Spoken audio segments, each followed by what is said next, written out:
Hi అండి. Hello, ఎలా ఉన్నారు? అందరూ బాగున్నారా? ముందుగా అందరికీ ఉగాది పండుగ శుభాకాంక్షలు అండి. ఈరోజు నేను మీకు షడ్రుచులతో కూడిన ఉగాది పచ్చడి ఎలా తయారు చేయాలో చూపిస్తాను. ఉగాది పచ్చడి చేయడం అందరికీ తెలిసిందే అండి, కానీ నా స్టైల్లో నేను ఎలా చేసుకుంటానో మీకు చూపిద్దాం అనుకుంటున్నాను. మీరైతే ఒకసారి చూసేయండి. ఇదిగోండి, ఉగాది పచ్చడికి కావాల్సిన వస్తువులు అయితే ఇవి. ఫస్ట్ ఒక నిమ్మకాయ సైజ్ అంత చింతపండు తీసుకొని నానబెట్టి పెట్టుకోవాలండి. ఇంక నేను నానబెట్టి ప్రిపేర్ అయితే చేసి పెట్టుకున్నాను. నెక్స్ట్ మామిడికాయ తీసుకొని ఒక లేత మామిడికాయ తీసుకోవాలండి.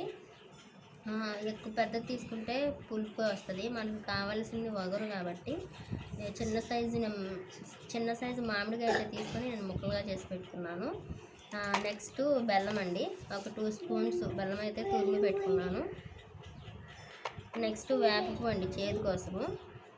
ఇదిగోండి, ఒక స్పూను అయితే సరిపోతుంది. ముందుగానే ఇట్లా మెత్తగా చేసుకొని పెట్టుకున్నాను. తర్వాత కారం అండి, ఒక స్పూన్ కారము, లేదా కారం బదులు మిరియాలు వేసుకోవచ్చు.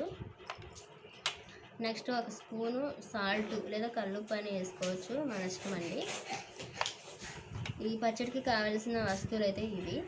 ఎలా తయారు చేయాలో చూపిస్తాను.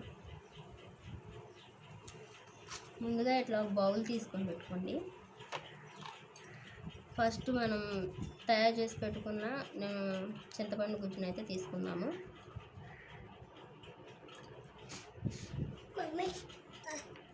నెక్స్ట్ ఇదిగో చూడండి, సాల్ట్ వేసుకున్నాము.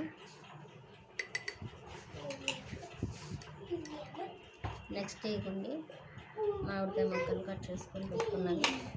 నెక్స్ట్ బెల్లం వేసుకుందామండి. నెక్స్ట్ వేపపు వేసుకుందామండి.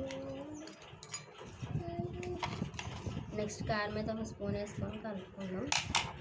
చూడండి, చాలా చాలా సింపుల్గా ఎలా రెడీ అయిపోయిందో. ఇంతే అండి, చాలా సింపుల్గా ఇంట్లో ఉండి చక్కగా ఉగాది పచ్చడి ప్రిపేర్ చేసుకోవచ్చు. నా వీడియో అయితే మీకు నచ్చినట్లయితే లైక్ చేయండి, షేర్ చేయండి, సబ్స్క్రైబ్ అయితే చేయండి. ఇలాంటి వీడియోస్ మీకు నేను చూపిద్దాం అనుకుంటున్నాను. Thanks for watching.